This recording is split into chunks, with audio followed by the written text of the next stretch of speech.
our journey into the classics. Tonight, we'll be continuing on with Robert Louis Stevenson's Treasure Island. We're now entering part 2 of the book titled The Sea Cook. Chapter 7. I Go to Bristol. It was longer than the squire imagined ere we were ready for the sea, and none of our first plans, not even Dr. Livesey's of keeping me beside him, could be carried out as we intended. The doctor had to go to London for a physician to take charge of his practice. The squire was hard at work at Bristol, and I lived on at the hall under the charge of old Redruth, the gamekeeper, almost a prisoner, but full of sea dreams and the most charming anticipations of strange islands and adventures. I brooded by the hour together over the map, all the details of which I well remembered.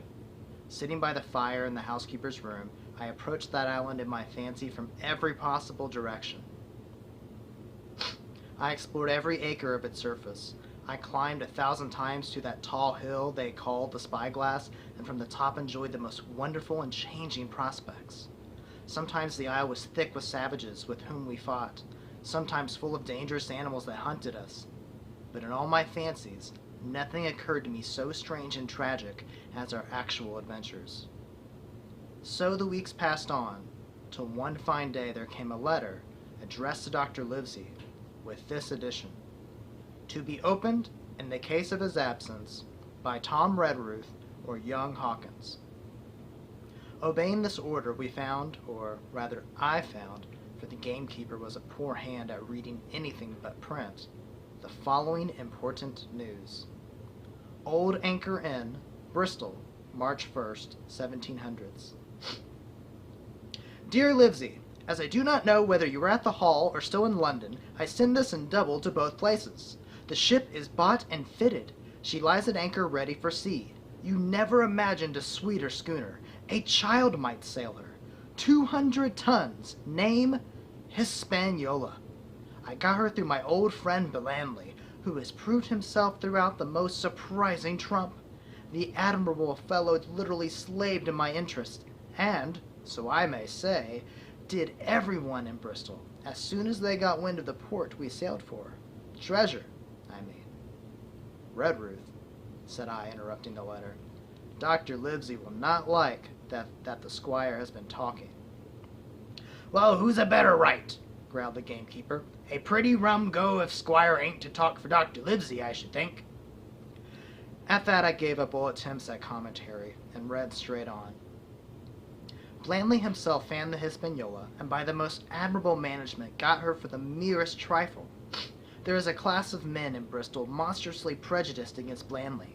They go to the length of declaring that this honest creature would do anything for money, that the Hispaniola belonged to him, and that he sold it to me absurdly high.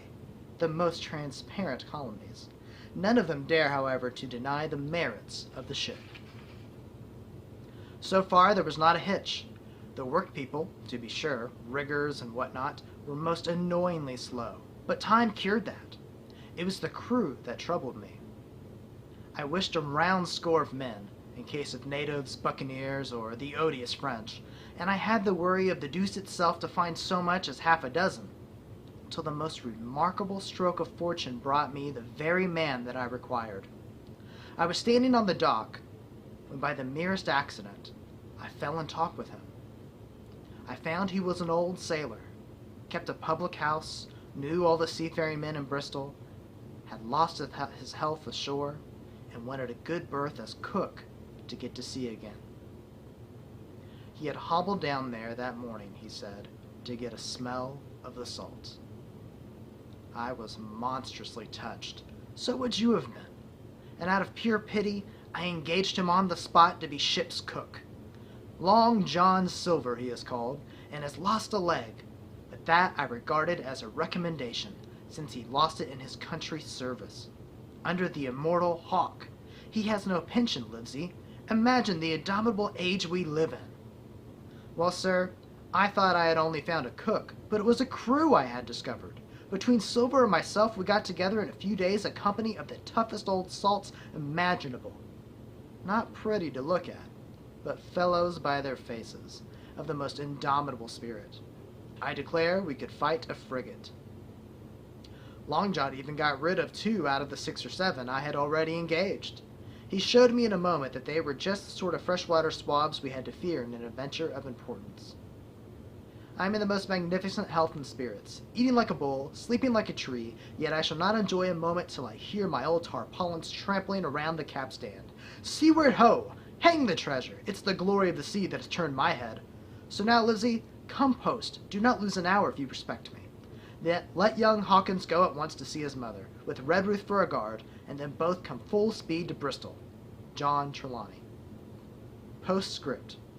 I did not tell you that Blandly, who by the way is to send a consort after us if we don't turn up by the end of August, had found an admirable fellow for sailing master, a stiff man, which I regret, but in all other respects a treasure.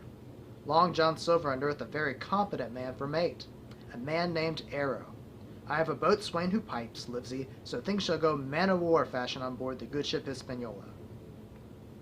I forgot to tell you that Silver is a man of substance. I know of my own knowledge that he has a banker's account which has never been overdrawn. He leaves his wife to manage the inn. A pair of old bachelors like you and I may be excused for guessing that it is the wife, quite as much as the health, that sends him back to roving. P.P.S. Hawkins may stay 1 night with his mother. J.T. You can fancy the excitement to which that letter put me. I was half beside myself with glee, and if I ever despised a man, it was old Tom Redruth, who could do nothing but grumble and lament. Any of the under gamekeepers would gladly have changed places with him, but such was not the squire's pleasure, and the squire's pleasure was like law among them all. Nobody but old Redruth would have dared so much as even to grumble. The next morning he and I set out on foot for the Admiral Benbow, and there I found my mother in good health and spirits. The captain, who had so long been a cause of so much discomfort, had gone where the wicked cease from troubling. The squire had had everything repaired, and the public rooms and the sign repainted, and had added some furniture. Above all, a beautiful armchair for mother in the bar. He had found her a boy as an apprentice, also, so that she would not want help while I was gone. It was on seeing that boy that I understood for the first time my situation. I had thought up to the moment of the adventures before me, not at all of the home that I was leaving. And now at sight of this clumsy stranger, who was to stay here in my place beside my mother, I had my first attack of tears. I'm afraid I led that boy a dog's life, for as he was new to the work, I had 100 opportunities of setting him right and putting him down, and I was not slow to profit by them.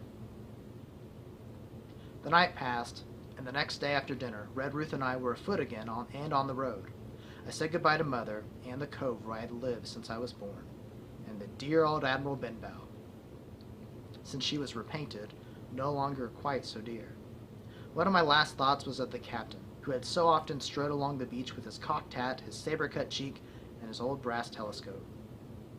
Next moment we had turned the corner, and my home was out of sight. The mail picked us up about dusk at the Royal George on the Heath. I was wedged in between Redruth and a stout old gentleman, and in spite of the swift motion and the cold night air, I must have dozed off a great deal from the very first, and then slept like a log uphill and down dale through stage and after stage, for when I was awakened at last, it was by a punch in the ribs, and I opened my eyes to find that we were standing still before a large building in a city street, and that the day had already broken a long time. "Where are we?" I asked. "Bristol," said Tom. "Get down." Mr. Trelawney had taken up his residence at an inn far down the docks to superintend the work upon the schooner. Thither we had now to walk, and our way, to my great delight, lay along the quays and beside the great multitude of ships of all sizes and rigs and nations. In one, sailors were singing at their work. In another, there were men aloft high over my head, hanging to threads that seemed no thicker than a spider's. Though I had lived by the shore all my life, I seemed never to have been near the sea till then. The smell of the tar and salt was something new. I saw the most wonderful figureheads that had all been far over the ocean. I saw besides many old sailors with rings in their ears, whiskers curled in ringlets, and tarry pigtails, and their swaggering clumsy sea walk. And if I had seen as many kings or archbishops, I could not have been more delighted. And I was going to sea myself, to sea in a schooner, with a piping boatswain and pigtailed singing seamen, to sea bound for an unknown island, and to seek for buried treasures. While I was still in this delightful dream, we came suddenly in front of a large inn, and met Squire Trelawney, all dressed out like a sea officer, in stout blue cloth, coming out of the door with a smile on his face and a capital imitation of a sailor's walk. "Here you are!" he cried. "And the doctor came last night from London. Bravo! The ship's company complete." "Oh, sir," cried I, "when do we sail?" "Sail?" says he. "We sail tomorrow." And that is where we'll stop tonight. Be sure to join me next time on our journey into the classics.